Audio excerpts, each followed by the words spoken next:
We all like a challenge in life, don't we? Morning. So have you been over Hard Knot and Rhinos before? That's going to be first for us. I've never done it on the bicycle. Oh, I see. Have you been over there in any other form? Walking? I was walking there once, with Hard Knot. I know what. Hard Knot fall. Seen it. I know what to expect. England is not a mountainous country. It certainly has its ups and its downs, but you have to go looking for them. No point in the entire country reaches 1,000 metres. There are only 5 mountains over 900 metres. There's a great appetite to visit those hills, and with the growth in road cycling, that's often on a bicycle. In the Lake District, it can sometimes feel like the entire population has seen the Tour de France and fancies a go. Since the Tour de France came to Yorkshire in 2014, the only way has been up. A big part of being human lies in telling stories, both to others and to yourself. That storytelling has become very sophisticated in our modern world. A lot of what we do now is recorded. It's pretty easy to take those recordings apart and rearrange them and turn what we did into a new memory. It's just like being there for those watching, but not for those who were actually there. It was all a bit different. Don't blow a gasket.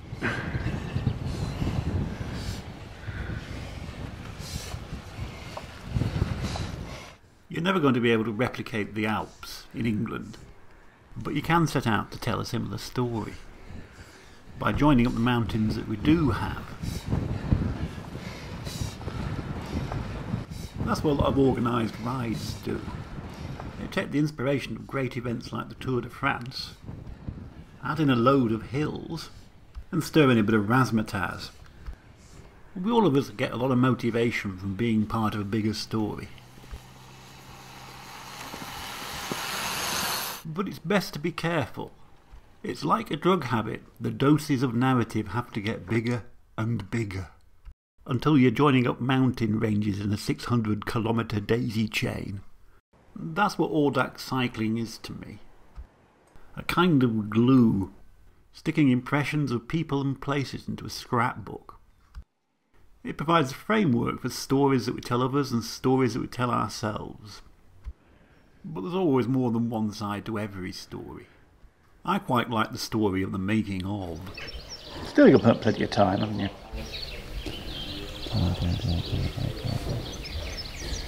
A long time. The making of is essentially the story of those sticky bits, the generally unseen bits that hold the whole thing together. So who's new to this? Who's done it before?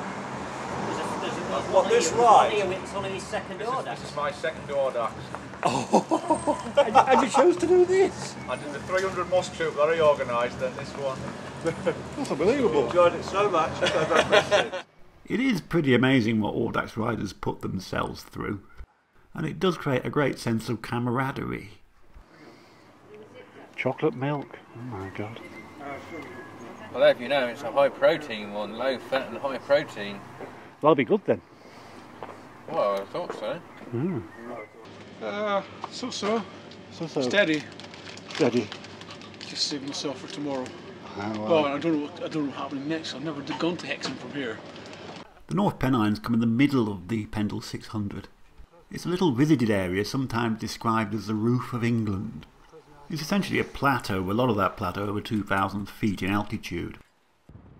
Most of the riders cover most of that section in the dark.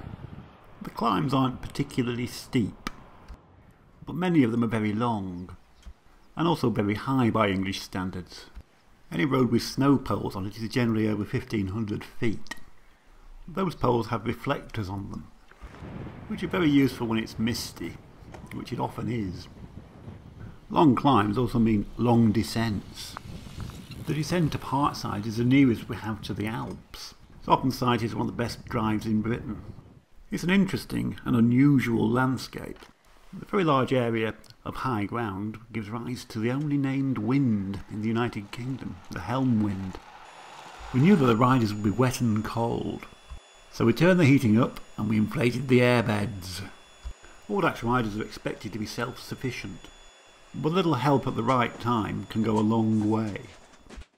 Good evening, how are you? Knackered. Why is that then? Cold. Wet. And the pine trees and falls. But it's still a bit chilly up there, is it? Yeah, it's the descents that are cold. Yeah. Yeah, descents are really cold. So you're warm and Well, in some ways I think the longest descent you can get is Hartside. yeah, it does go on. Yeah. But the road's resurfaced coming up the other side, which is lovely. Really smooth. So. Love the descent of Hartside, though, wasn't it?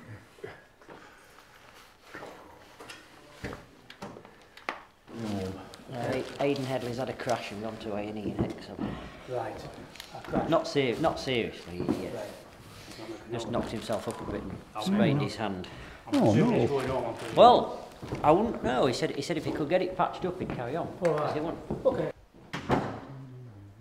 Definitely some Paddington style effect, you know. Yeah. If lost, return to the cafe C-scale.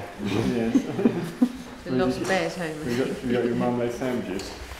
There are some sections of the ride which are relatively flat. Nice day for it. Cold though. We're discussing the highlights, so. Finishing will be very Finishing good. is up there, yeah. Yeah, quite. I think from personal satisfaction, it's going to be doing Hard Knocks. Yeah. Because that's the one that we really weren't sure whether we could do it or not. And as soon as we knew we could do it, that was just such a fantastic feeling. True. Well, that's quite an achievement, really. Yeah. Not many people have been up there on the tandem, really, is there? We've met a couple of people, haven't we? Yeah. Oh, very good. The Pendle 600 is an exceptional bike ride. It encompasses 3 national parks and 4 areas of outstanding natural beauty. The last of those is the Forest of Bowland, which is little known outside northern England, where it's a favoured destination for cycling. And it provided something of a sting in the tail. This is what we call cow arc. But all things, both good and bad, must come to an end. Yeah. Well done. Yeah. Nicely finished. Yeah, very good. Today was okay compared to yesterday. Yesterday was the bad one. But yeah, all good. Retrospective pleasure. That's the biggest hazard on these rides is wildlife. This blooming badger ran across in front of me, so I hit the brakes. So the first thing you think is, yeah, I'm all right. And then you think, I can still ride the bike, or I hope the bike's still rideable. And it was. C-scale. I'll put it on. Yeah. What did he buy? Fullback crust. Americano. I had 2 Americanos actually. 2 Americanos. Stokesley. You're indulging yourself. Well, that was the first coffee since Carnforth. That's the last one. So I went into A&E and it was quiet, and I thought this is good. Okay. Then I I was starting to sort of look at everything, and it wasn't too bad, and I could wiggle my fingers, and I said, "There's nothing seriously wrong with me, but could you put some dressings on these?" And she said, "No, you have to be seen by the doctor first." Quarter of an hour to spare. That's loads of time, really, isn't it? Quarter of an hour. Oh, that's not too bad. Yeah, that's very. We could have stopped off for an extra pint. After about 40 minutes, I thought this doctor's not going to turn up, is he? So I basically went and discharged myself. Oh my god. So how they compared to 2 years ago, though? Or you were fitter then, or something? Yeah, I was fitter then, you know. Yeah? Yeah. I don't cycle to work anymore, which I quite miss. You went to A&E, they did nothing for you, and you left. I had to lie down, drive my kit off. As a continuous ride, yeah, it's probably the hilliest ride we've ever done. Hilly is 600 anyway. Yeah.